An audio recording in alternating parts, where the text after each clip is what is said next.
Ha llegado el momento de escuchar la palabra de Dios. Un potente mensaje extraído de las Sagradas Escrituras. En la voz del pastor Carlos Hoyos. Pastor, hay una persona que se apartó. Estando apartada, se casó y dice que fue un error. Pero antes de reconciliarse, se separó de su compañera. Ahora, estando en el Señor nuevamente, quiere conseguir esposa. ¿Será que él puede? Pues está muy joven. ¿Será que él puede aspirar a una esposa en la iglesia? Hay varias cosas que hay que aclarar en esa pregunta. La primera, sería muy bueno saber si eso de separarse es igual a divorciarse o no. Esa es la primera. Entonces vamos por partes. Suponga que él se apartó y se casó, porque eso es lo que dice ahí, ¿no? Sí. Y luego se separó. Si solamente es separación y no hay divorcio, él tendrá que iniciar un proceso de divorcio. Suponga que sí se divorció. ¿Ya? Suponga que él se casó con una persona no convertida y no le funcionó su matrimonio desde el punto de vista de él y toma la decisión de divorciarse, pero como él era bautizado. Entonces, ahora que viene a la iglesia, Dios le perdona sus pecados, pero como él es miembro de la iglesia, él debe de acudir al tribunal eclesiástico contando qué fue lo que pasó y reuniendo todo lo que exige el tribunal eclesiástico para iniciar el proceso y esperar que el tribunal eclesiástico emite el concepto. Una vez que el tribunal eclesiástico emita el concepto, entonces usted podrá darse cuenta en qué condición queda su situación eclesial. Si sale favorable el concepto que emite el tribunal eclesiástico, ¿podrá casarse? Claro que sí. Y en la iglesia, pues, le van a hacer su ceremonia. Pero, si el concepto del tribunal eclesiástico llegase a ser negativo, usted podrá ser miembro de la iglesia y asistir y no va a perder ningún derecho mientras no tome la decisión de volverse a casar.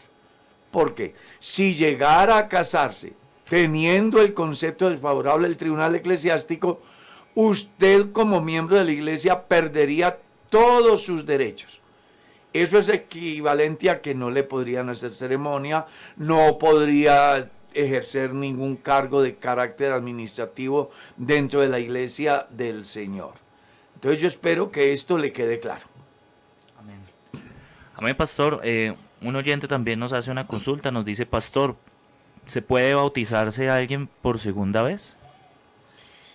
Poder sí, eso puede ser posible siempre y cuando la persona haya sido bautizada en otra organización que no se ajustan sus valores doctrinales a los nuestros. En la Biblia hay un caso muy interesante en el capítulo 19 del libro de los Hechos. Dice que aconteció que entre tanto que Apolos estaba en Corinto, Pablo, después de recorrer las regiones superiores, vino a Éfeso y hallando a ciertos discípulos les dijo: ustedes recibieron el Espíritu Santo cuando creyeron. Y ellos dijeron: ni siquiera hemos oído si hay Espíritu Santo. Dijo Pablo: ¿en qué pues fuisteis bautizados? Ellos dijeron: en el bautismo de Juan. Dijo Pablo: Juan bautizó con bautismo de arrepentimiento, diciendo al pueblo que creyesen en aquel que vendría después de él, esto es Jesús el Cristo. Dice que cuando oyeron esto, fueron bautizados en el nombre del Señor Jesús. Entonces, si usted mira bien ese pasaje, estos 12 discípulos fueron bautizados 2 veces, pero en el plano divino no se cuenta como 2 bautismos, sino como uno solo, porque el primero que le habían suministrado no tenía ninguna validez, pues ellos fueron bautizados sin saber para qué el bautismo, qué implicaba en sus vidas. Si usted mira bien el capítulo 28 del libro de San Mateo, encuentra que para bautizar una persona primero hay que hacerla discípulo, es decir, instruirlo, enseñarlo, decirle, venga, el bautismo es símbolo de muerte y sepultura y resurrección. El bautismo es la aspiración de una buena conciencia. El bautismo es para salvación. Quienes se van a bautizar deben de haber muerto a sus pecados para poder así ser sepultados y nacer a una vida nueva en Cristo. Las personas que se bautizan deben de tener conciencia de qué es el bautismo, para qué es el bautismo, qué implica en mi vida, qué implica en mi vida hacia los demás, en qué me favorece, de qué cosas Dios me enseña que tengo que vivir acorde a lo que requiere Dios a través de su palabra. Entonces, cuando una persona ha sido bautizada y no ha sido discipulada, o si fue discipulada, fue conforme a una religión, a una secta que nada tiene que ver con la sana doctrina, pues esa persona al llegar a la iglesia, es obvio, debe de bautizarse, porque dentro del concepto que maneja la iglesia no se toma como bautismo el que aquel asumió en su estado de ignorancia, como sucede en el tiempo de hoy. La mayoría de las personas que vienen al santo bautismo son personas que fueron bautizadas en la religión católica, pero ellos no supieron para qué era, ni fue con su pleno consentimiento. Y la Biblia enseña que el bautismo tiene que ser una decisión personal. Cuando uno lee el capítulo 2 del libro de los Hechos, descubre que el apóstol les dice a los que están allí, ustedes son los únicos responsables de tomar esa decisión. Por eso les dice una palabra interesante que algunos la malinterpretan: bautícese cada uno, es decir, yo decido bautizarme, no es que los demás deciden por mí, yo soy el que decido tomar esa decisión, asumir esa responsabilidad, consciente de lo que representa para mi salvación y de lo que también representa para la sociedad, porque el bautismo del cual yo participo me afecta a mí positivamente, pues me salva, y afecta a los que están en mi entorno positivamente, pues me convierto como un misionero para ellos. Amén.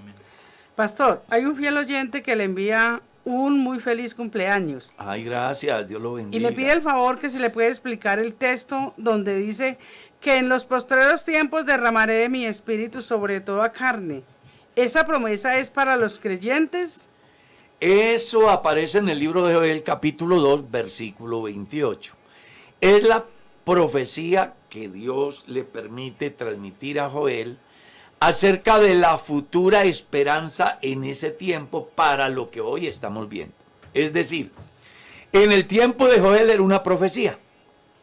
En el tiempo de hoy es una realidad, como lo dice Hechos de los Apóstoles, capítulo 2, que usted encuentra que cuando se derramó el Espíritu Santo, dice la Escritura que todos los que estaban allí se quedaron atónitos porque les escuchaban que hablaban en su propia lengua las maravillas de Dios. Y ellos decían, unos estaban asombrados y otros burlándose decían, están llenos de mosto, es decir, ebrios, borrachos. A lo que Pedro comienza su primer sermón diciendo, no están ebrios como vosotros suponéis, sino que hoy se han cumplido las escrituras, como dijo Joel el profeta. En los posteros días, dice Dios, derramaré de mi espíritu sobre toda carne. La profecía de Joel era el anuncio anticipado de la apertura de la gracia para el mundo gentil a través de la predicación del Evangelio y el derramamiento de su Espíritu Santo sobre todos los seres humanos, cosa que estaba limitada en el Antiguo Testamento solo al profeta, que era el que por un momento determinado transmitía el mensaje de Dios. Por eso lo encontramos en las Escrituras, vino el Espíritu de Jehová sobre el profeta, vino el Espíritu de Jehová sobre mí, vino el Espíritu de Jehová y dijo, hijo de hombre, ponte en tus pies y hablaré contigo. Recuerde que el Espíritu de Dios en el Antiguo Testamento se hacía manifiesto dependiendo la circunstancia y el mensaje que Dios tuviera para el pueblo. Pero luego el hombre volvía a su condición netamente natural. Ahora, en el tiempo de la gracia, Dios ha dicho que vendrá a nosotros y estará en nosotros y con nosotros. Entonces ya la presencia del Espíritu Santo en la vida del cristiano no es como en el tiempo del Antiguo Testamento, que era circunstancial. Ahora el Espíritu Santo habita en el creyente las 24/7, los 12 del año. Y si vive 100 años, 100 años estará el Espíritu Santo en su vida si usted no lo contrista. Amén, pastor. Amén. Un oyente también pregunta, Dios les bendiga. Quisiera saber si usted me puede informar dónde queda el Tribunal Eclesiástico en Pereira y si hay que pedir cita. Es obvio que, a ver, la mejor manera de usted recibir esa información es asista a una de las iglesias que hay en Pereira, hable con el pastor y él le indicará dónde queda el Tribunal Eclesiástico. Sin duda alguna queda en la sede del distrito. Ahora bien, si se le dificulta, anote este número telefónico, llámame tipo 9 de la mañana hoy y yo para esa hora te tendré el número del directivo que te puede orientar, o inclusive el número telefónico del presidente del Tribunal Eclesiástico en ese distrito. Pero la forma más práctica, más sencilla es, si conoces una sede de la Iglesia Pentecostal Unida de Colombia, acércate hoy al culto, habla con el pastor, pregúntale dónde queda la sede del Tribunal Eclesiástico del distrito y él allí te orientará. En caso de que no se te dé esa posibilidad, entonces anota este numerito: 301-274-2288. Ese es mi número. Repito, 301-274-2288. Me puedes llamar en la mañana tipo 8:30, 9 de la mañana, y para esa hora ya te puedo tener una información muy real. Yo trataré de encontrar el número del presidente del Tribunal Eclesiástico para encauzarte hacia allí. Sigamos. Pastor, ¿se puede adorar a Dios desnudo? Digo, en la ducha, bañándome o etcétera. Yo pienso que sí, porque pues Dios está presente y la vida devocional del cristiano debe ser las 24/7. Ahora, otra cosa es que yo me desnude con determinada intención y ahora piense que de eso se va a agradar Dios. Pero si por circunstancias de, yo qué sé, me levanté en la mañana y salí a ducharme, dentro de mi ducha yo puedo, ¿por qué no alabar a Dios, bendecir a Dios? Entre otras cosas porque ante Dios estamos desnudos todos los seres humanos, aunque estemos Amén. abrigados con el abrigo más impermeable. Para Él no hay nada oculto, todo lo sabe, todo lo conoce. Es más, Él dice la Escritura, las manos del Altísimo me hicieron, el soplo del Omnipotente me dio vida. Sigamos. Pastor, nuestro oyente pregunta, Dios le bendiga, ¿me podría explicar por favor San Mateo capítulo 7, versículo 6?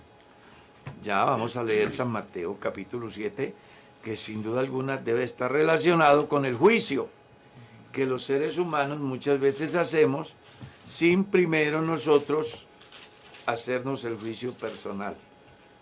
Porque pues de eso se trata. ¿El versículo qué? Versículo 6. Ah, claro. Es que recuerde que aquí está la prohibición de juzgar a otros. ¿Ya? y él viene dando una enseñanza. Esa pregunta ya la habíamos resuelto en el reciente pasado. Y el texto aparece sobre, como te dijera, el pasaje completo lo que está buscando es que la persona no haga juicios sin primero juzgarse a sí mismo. ¿Ya? Y luego comienza con una mayúscula en el verso 6, no deis lo santo a los perros, ni echéis vuestras perlas delante de los cerdos, no sea que las pisoteen y se vuelvan y os despedacen. Haciendo alusión en un texto particular que no está relacionado con lo anterior, ni tampoco con el pasaje posterior. Es aquí la oportunidad que tenemos para tratar de orientar a los predicadores, que a veces nos pegamos de un texto que en un momento dado no tiene el contexto dentro del mismo párrafo y que puede generar una confusión al tratar de explicarlo. Entonces la persona lo que tiene que entender es que esos textos que aparecen, que yo dentro de mi limitante llamo huérfanos, si es que se puede utilizar el término, o solos, debo de hacer un análisis muy profundo acerca del por qué se da y en qué contexto se da, para que al explicarlo yo no vaya a cometer un error de interpretación. Entonces, si usted mira bien el texto, es una recomendación que da Jesús a sus discípulos acerca de cómo debe de transmitirse el mensaje en determinados escenarios o a determinadas personas. Pues a veces uno puede llevar el mensaje de Dios no midiendo consecuencias según el escenario. En homilética hay un campo muy interesante que debe tener en cuenta el predicador, y es que cuando yo voy a organizar mi sermón, yo debo de hacerme unas preguntas antes de, y es, ¿qué voy a predicar? ¿A quién le voy a predicar? ¿Y por qué lo voy a predicar? Cuando yo resuelvo esas tres preguntas y encuentro el texto, entonces puedo comenzar a desarrollar mi sermón. Entonces suponga aquí que voy a predicar un sermón directamente a creyentes y tomo este texto, pues es muy posible que salga leccionando a los que asistieron.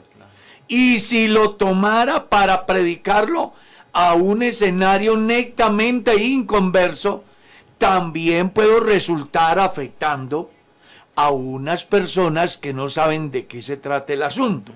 Entonces, si yo fuera a manejar este tema, debería de hacerlo con personas que son más bien herejes, que tratan de tener en poco el mensaje de Dios, y con ellos sería la oportunidad de persuadirlos y a la vez amonestarlos para que cambien de ese comportamiento, teniendo en cuenta de que en un momento dado que yo no sepa manejar el tema, pues entonces también aquellos pueden volverse y atentar contra mí mismo, porque la palabra al final puede ser bastante agresiva a estas personas que no conocen o que conociendo no quieren rendirse al Señor Jesús.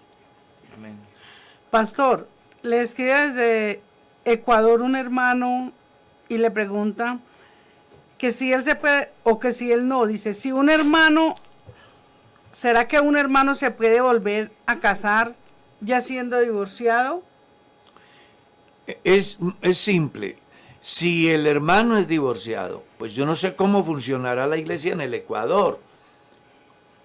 Le voy a dar una explicación cómo se vive en Colombia, porque también es importante que las preguntas que vienen de otros países, pues las personas las contextualicen dentro de su escenario, porque la iglesia del Señor, dependiendo del país, así tiene su propia reglamentación interna.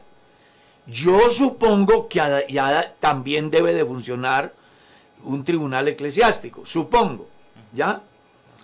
Entonces, si existe un tribunal eclesiástico, él debe dirigirse al tribunal eclesiástico de su zona, de su ciudad, de su distrito. En caso de que no exista tribunal eclesiástico, yo le recomendaría que se acercara a su pastor, que él debe de tener la capacidad suficiente para instruirlo al respecto. Pero, si usted fuera miembro de la iglesia en Colombia, yo lo enviaría al tribunal eclesiástico para que el tribunal hiciese el estudio de su solicitud y al final emitiese un concepto que le diría a usted cuál sería su condición en la iglesia después de. Porque aquí existe tribunal eclesiástico de primera instancia y tribunal eclesiástico de segunda instancia. Los tribunales eclesiásticos de primera instancia son los que están organizados por distritos. El tribunal de segunda instancia es el que maneja todos los asuntos que los tribunales en primera instancia no pueden resolver porque son novedosos y no están facultados los tribunales de primera instancia en resolverlos. Entonces se emiten al tribunal de primera instancia, que ya lo conforma un miembro del consistorio y otros que han sido miembros del honorable consistorio o supervisores de los distritos, dependiendo de la autoridad que delegue el presidente. Entonces, aquí funciona de una manera. No sé cómo funcionará en su país. Hay países donde no existe el tribunal eclesiástico y son los directivos quienes resuelven ese problema. En todo caso, acérquese a su pastor, pídale la orientación, que estoy seguro que él es un hombre de Dios, noble y además receptor para ayudarle a resolver su inquietud. Amén, mi pastor. Nos dice también un oyente: pastor, Dios lo bendiga. ¿Podemos participar en conciertos trinitarios y más aún explícito cantando en la tarima del mismo concierto o haciendo apertura al cantante trinitario? Yo creo que los cristianos que conocen a Dios nada tienen que hacer en un escenario de esos. La iglesia tiene artistas suficientes y de la mejor calidad. Y en la iglesia también se hacen conciertos de nuestros artistas, ¿ya? De nuestros artistas. Creo, es un concepto personal porque, pues, la Biblia no dice vaya, la Biblia no dice no vaya, pero hay un sentido muy común y es que uno no tiene que estar donde no debe de estar. Nosotros no podemos participar de una mesa y de la otra. ¿Somos o no somos? Eso es lo que los cristianos tienen que aprender. No, pero que es lo mismo. Pues aunque le parezca que es lo mismo, no es lo mismo. Y hay unos ejemplos bien amplios en la Biblia que uno los ve desde el libro del Éxodo, cuando el escenario de Moisés y Aarón era aparentemente similar al de los agoreros y hechiceros, pero era diferente. Luego, en el culto que se ofrece en la iglesia de Corinto, habían creyentes que pensaban que era lo mismo la mesa del Señor, el culto a Dios, que el culto que ofrecían los otros a sus creencias. Y por eso Pablo les dice: no podéis participar de las dos mesas. Amén. No podéis. El cristiano tiene que establecer la diferencia, porque si se aceptase esa postura, entonces también tendríamos que aceptar que el cristiano sea cristiano y esté en una parranda, sea cristiano y esté en una ceremonia de origen pagano. Y nosotros tenemos que definirnos, tenemos que tener carácter. El mejor ejemplo lo lee en Daniel capítulo 1 y en Daniel capítulo 3. Allí usted encuentra la diferencia. Entonces, desde mi punto de vista, un cristiano no debe ni de asistir a un concierto y mucho menos participar de manera activa de un concierto de esas figuras que lo único que buscan es la gloria del hombre y ingresos, pero que para nada representan la obra de Dios ni buscan que Dios sea glorificado. Amén. Pastor, la muerte es un sueño. Por favor, ¿me explican cómo queda el alma, el espíritu y el cuerpo después de la muerte? El ser humano es un ser integral. Pablo escribe en la carta a los tesalonicenses y dice, el Dios de paz os santifique por completo en todo vuestro ser. El ser humano es un ser, ¿ya? Que tiene una particularidad que es espíritu, cuerpo y alma. ¿Qué pasa cuando yo muero? El cuerpo va a la tierra, porque de ahí fue tomado. Hay otra pregunta que es similar. Dice que cuando una persona fallece, que el espíritu vuelve a Dios, el cuerpo al polvo y el alma al paraíso. Cuando resucite, ¿estos tres se vuelven a reunir? Bueno, la Biblia lo que dice es que resucitarán los muertos. No volverán a ser lo mismo, porque según dice el capítulo 15 de la carta a los Corintios, dice que se siembra cuerpo animal, resucitará cuerpo espiritual, hablando acerca de la sepultura y la resurrección. Sí. Entonces vamos a tratar de orientar buscando pues la claridad de la pregunta. ¿Qué pasa cuando yo muero? El espíritu de vida va a Dios, porque eso es lo que dice Job en su capítulo 14. Hay vida en el hombre en tanto que el espíritu de Dios está en él. El motor que hace mover este vehículo llamado carne es el espíritu de Dios. Una vez que el espíritu de Dios es quitado del hombre, aclaro, espíritu de Dios bajo el concepto de hálito de vida. Es quitado a Dios porque Dios fue el que lo dio. ¿Qué pasa con el cuerpo? Vuelve al polvo de donde fue tomado. ¿Qué pasa con el alma? En el orden bíblico va al seno de Abraham. ¿Qué es el seno de Abraham? Es un estado, no un lugar. Es decir, la persona se va con la conciencia de que es salvo y será un leve dormir sin dolor, sin pesadillas, sin torturas, que sí se va a dar en la persona que se muere sin Cristo. Por eso se habla de dos estados, el seno de Abraham y el Seol. No porque sean en el texto como está escrito lugares, sino estados que de alguna manera están diciendo lo que le espera a quien murió después que se dé la resurrección. Ahora alguno dirá, ¿y con qué cuerpo vendrán los muertos?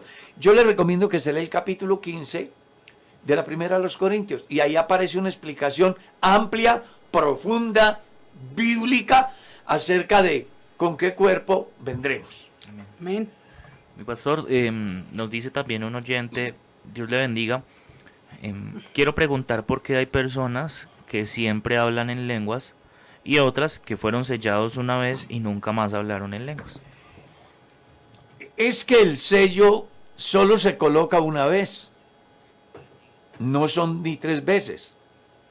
¿Ya? Acá hay una pregunta lo mismo, muy similar. Dice, ¿es totalmente un requisito hablar en lenguas para ser salvo? No. La gente está confundida con... No es un requisito. El único requisito que dice la Biblia que el creyente necesita para ser salvo, lo lees en San Marcos capítulo 16, verso 15 en lo adelante. El que creyera y fuere bautizado. Este será salvo. Es decir, no se habla en lenguas para ser salvo. Se habla en lenguas porque ya soy salvo. Amén. ¿Está claro? Es bueno que entienda eso. Amén. Las lenguas son el resultado del nuevo nacimiento en el creyente, de la nueva vida en Cristo, de haber pasado de muerte a vida por la obra de Jesucristo, produciendo efectos regeneradores y transformadores en la vida del cristiano.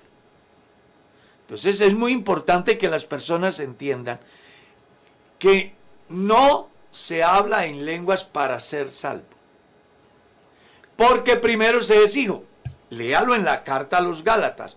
Y por cuanto sois hijos, Él os ha dado el espíritu de su Hijo. sea, una vez que yo soy hijo de Dios, entonces comienza a aflorar en mí todas aquellas manifestaciones de las gracias de Dios que son visibles a través del fruto, de los dones, de los ministerios, de los resultados, y que al final producirá el efecto más grande de la obra del Espíritu Santo en la vida del creyente, que es la transformación del cuerpo natural de carne para que llegue a ser semejante al cuerpo de la misma gloria de Dios. O que en el caso de que vaya al sepulcro, pueda entonces también escuchar la voz de mando, la voz de arcángel, la voz de Dios, la cual hará posible que yo me levante con un cuerpo glorificado. Entonces es muy importante que las personas entiendan a grandes rasgos. Tiempo nos haría falta, pues sé que es una temática de mucha discusión. Exacto. Porque existen diferentes conceptos. Pero yo solamente quiero limitarme a lo que dice la Biblia. La Biblia lo que dice es: el que creyere y fuere bautizado, este será salvo. Si alguien me viene y me pregunta a mí: pastor, yo no he hablado en lenguas, ¿soy salvo? La pregunta mía sería: ¿usted creyó de verdad y se bautizó? Sí, pastor, entonces es salvo. ¿Qué pasa con las lenguas? Son un resultado de la salvación en la vida del creyente, no algo para la salvación del creyente. Sí, porque la Biblia dice, estas señales seguirán a los que creen. Exacto. Son señales como orar por enfermos. Después de. Exacto, sí. El hablar en lenguas es una señal después de ser salvo. Amén. Como el echar fuera demonios es una señal después de ser salvos. Como el imponer las manos sobre los enfermos y que sanen es una señal después de. Entonces, es muy importante que leamos el texto y tratemos de ajustarnos a lo que el texto dice. Creo que cuando el cristiano cree como dice la Escritura, no va a tener ninguna pérdida. Amén. Pastor, nos pregunta también un oyente, dice: Dios les bendiga. Cuando la Biblia dice al que te pida, dale, hago mal o bien cuando le doy monedas a un habitante de calle, así algunos digan que es para vicios. Son los juicios que los seres humanos hacen. Ujú. Pero ese habitante de la calle, ojo con lo que quiero decir, porque tampoco busco con ello abrir una puerta o cerrar una puerta. Me están haciendo una pregunta y es de carácter muy subjetiva. Yo puedo decir una cosa y otro puede pensar otra. Claro. Yo he visto personas en los semáforos, por ejemplo, una madre con un niño pidiendo. ¿Sí? Alguien dice, están explotando los niños. O sea, utilizan a los niños para conseguir dinero. Pero otro puede decir, tiene hambre. Sí. Tiene necesidad. Entonces ya iba a depender mucho de la conciencia del ofrendante, del que va a darle la ofrenda a esa persona, si es que se puede usar así, o la limosna. ¿Sí? Ya va a depender mucho de la conciencia del individuo. En mi caso personal, yo he tenido momentos donde alguien me ha pedido y le he dado. He tenido momentos donde alguien me ha pedido y no le he dado. Y creo que por haber dado o por no haber dado, no he pecado. Es algo muy subjetivo. Amén. Pastor, me casé por lo civil, pero no hice boda en la iglesia. ¿Será que está mal? Si usted se casó por lo civil, está legalmente casada o casado. Casado. ¿Ya? Amén. La ceremonia en la iglesia es un acto social que de alguna manera le testifica al mundo acerca de lo que representa Dios en el matrimonio y la forma como podemos transmitirle a la comunidad que vale la pena ser unidos ante la ley, como también invitar a Dios a nuestra boda. Amén, amén. San Juan capítulo 2 enseña cómo Jesús fue invitado a una boda. Ya se habían casado por lo civil, pero querían tener a Jesús allí. No importa que usted se case por lo civil y esté casado. yo sí le invitaría o le motivaría a que invite a Dios a su matrimonio. Amén. No solamente en el momento de la ceremonia, sino en el desarrollo de su diario vivir como pareja. Amén, pastor. Hay un niño de 12 años que nos escribe y pregunta que por qué cuando David golpea a Goliat con la roca, luego lo decapita, si la Biblia dice no matarás. Porque ahí hay algo que debe de entender el niño. A ver, y no solamente él, incluso muchas personas cuestionan y dicen de aparentes contradicciones que tiene la Biblia. La Biblia dice no matarás. ¿Y por qué Dios mandó matar a los amalecitas, por ejemplo, o Amalek? No es que la Biblia se contradiga. La contradicción está es en la conciencia nuestra, porque queremos juzgar a Dios y medir las decisiones de Dios conforme nuestro pensamiento. Y se nos olvida que Dios es soberano. Amén. Voy a colocar un ejemplo. Si yo soy el dueño de este estudio de radio, yo puedo conservarlo o puedo botarlo o puedo destruirlo. Y nadie puede cuestionar. Yo soy el amo, dueño y señor de este estudio de radio. Vamos a lo bíblico. De Jehová es la tierra y su plenitud, el mundo y los que en él habitan. Y además, para que no quede dudas, explica la razón. Porque él la fundó sobre los mares y la firmó sobre los ríos. Entonces, si él es el dueño de todo, él puede decidir. Amén. En ese orden de ideas, entonces encontramos en la ley: no matarás. Pero encontramos que el hijo que deshonre a su padre y a su madre debe de ser cortado. Amén. Encontramos no matarás. Pero si alguno fuere hallado cometiendo o, como dijera, matando a otro, ese también debe de morir. La Biblia dice no matarás, pero si hay un ladrón, debe de morir. Entonces aquí es donde la gente dice, ¿por qué dice aquí que no mate y por qué manda aquí matar? La respuesta es simple, porque Dios es soberano, todo le pertenece a Él y Él puede hacer ¿qué? Lo que quiera. En el contexto del cual el niño pregunta, es importante que comprenda que el pueblo de Israel es el pueblo de Dios por elección, y había una coyuntura bastante compleja, la cual Dios iba a probarle a los paganos de que ellos no son los que tienen el control y que Dios de lo más insignificante hace su fortaleza. Y por eso Dios utiliza a un adolescente para hacer quedar en vergüenza no solo a un ejército, sino también a un gigante que desconocía a Dios y al pueblo de Dios, a quien Dios le había hecho las promesas. Pero recuerde que la parte importante de todo aquí es: Dios es soberano. Como tu papá en tu casa y tu mamá, ellos toman el control. Y suponga que tu mamá dice o tu papá dicen hoy en la casa: vamos a botar todo lo que hay en esta casa que no sirve.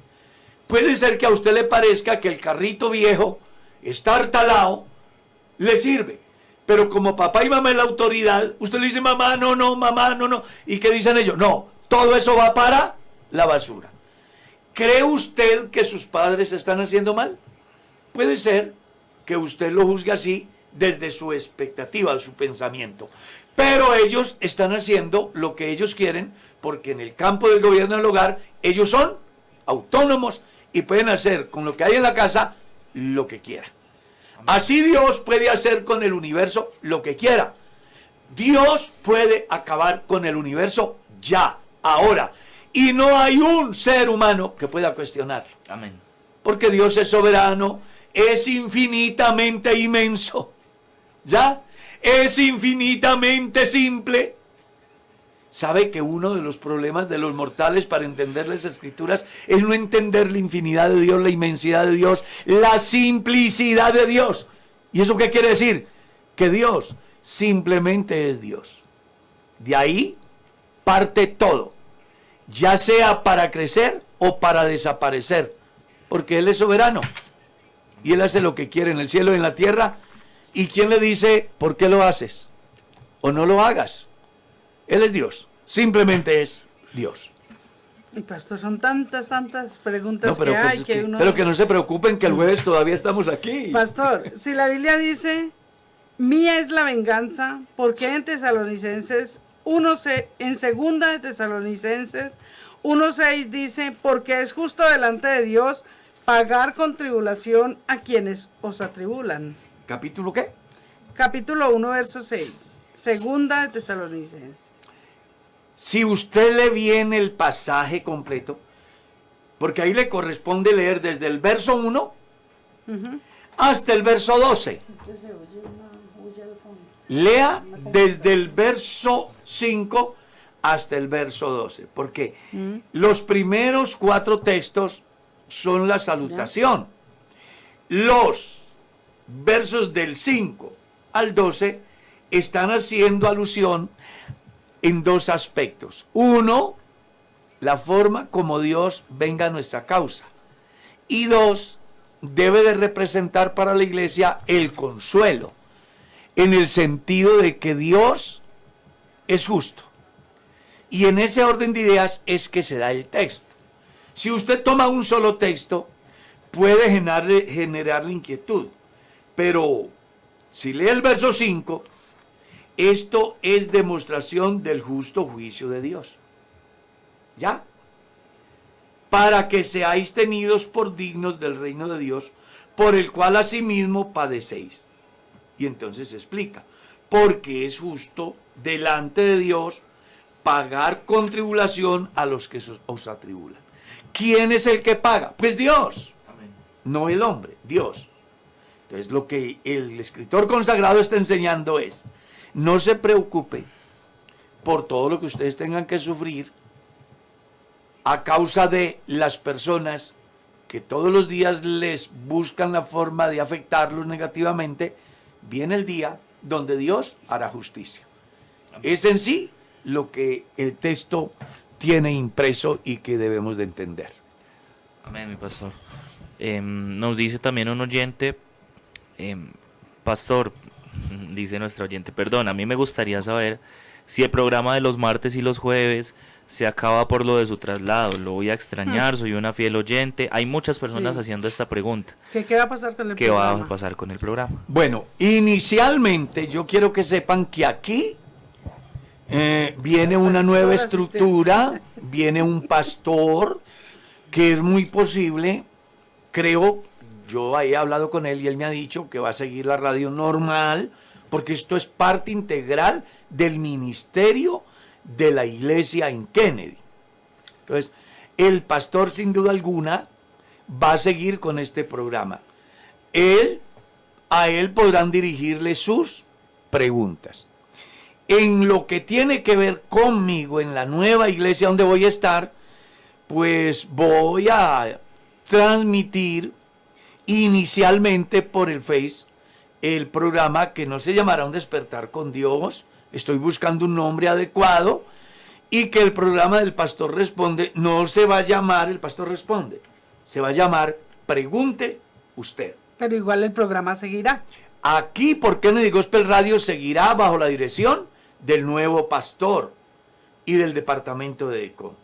Pero, pues yo seguiré trabajando en las redes sociales, en mi canal de YouTube normal. Seguirá haciendo otro programa, pero claro, con y otro vamos título. a establecer también radio y canal de televisión normal, como funciona acá, porque la idea nuestra es que vayamos donde vayamos, la Amén. filosofía nuestra es llevar el evangelio. Amén, amén. Llevar el evangelio. Entonces el hecho de que el pastor se ha trasladado no quiere decir que aquí no va a seguir. Aquí seguirá Kennedy Gospel Radio con toda su programación las 24 horas del día. Seguramente vendrán nuevos programas, se va a refrescar la parrilla. El pastor que viene es un hombre de Dios, un hombre santo, un hombre de muchos conocimientos que podrá impartir de verdad abundancia de palabra. Creo que lo hará mejor que yo. Pero a donde yo voy a seguir haciendo mi trabajito, mientras yo esté vivo, buscaré siempre llevar el mensaje de Dios. Y usaré los recursos que la ciencia y la tecnología nos permiten, bajo otro título del programa, yo qué sé. Bueno, eso son cosas del presunto futuro que es muy posible que no llegue. Amén. Ay, Señor Jesús. Pastor, ¿los niños en el milenio serán salvos fuera del remanente de Israel? Es bueno que se comprenda que en el periodo del reino, la reproducción humana se dará, pero no existirá posibilidad de salvación del alma, porque lo que pasará allí es un regalo que Dios dará a las naciones que trataron bien a Israel de vivir 1000 años. Si usted lee bien el libro de Apocalipsis, capítulo 20, leámoslo para que tenga una información más completa al respecto. Capítulo 20 del libro de Apocalipsis. Si usted lee bien, verso 7, cuando los 1000 años se cumplan, Satanás será suelto de su prisión y saldrá a engañar a las naciones que están en los 4 ángulos de la tierra, a Gog y Magog, a fin de reunirlos para la batalla, el número de los cuales es como la arena del mar. Y subieron sobre la anchura de la tierra y rodearon el campamento de los santos y la ciudad amada de Dios y la ciudad amada y de Dios descendió del cielo y los consumió. Luego viene el juicio para el diablo y todo su sistema. Entonces es bueno que comprendas que la salvación es hoy. Después de que la iglesia se vaya, no habrá salvación para el mundo gentil. Dios se dedicará a salvar, a restaurar el tabernáculo caído de la casa de David. ¿Está claro?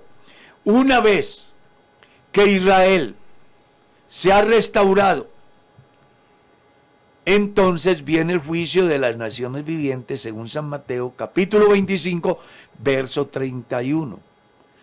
Donde usted puede encontrar que los que no trataron bien a Israel irán al fuego eterno bajo la maldición de Dios.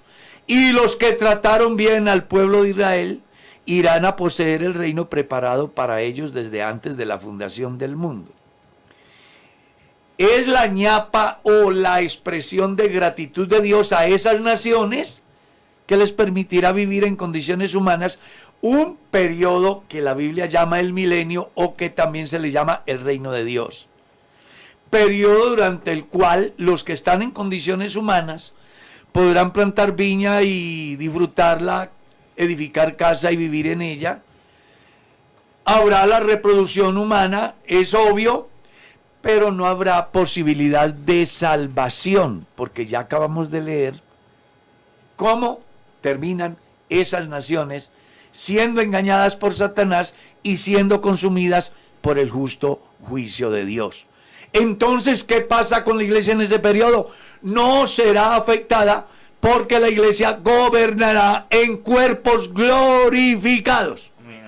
¿Sobre quiénes? Sobre esas naciones que recibieron el beneficio de disfrutar de 1000 años de paz, pero que al final serán consumidas. La iglesia, a diferencia, termina ese periodo y entonces nosotros estaremos siempre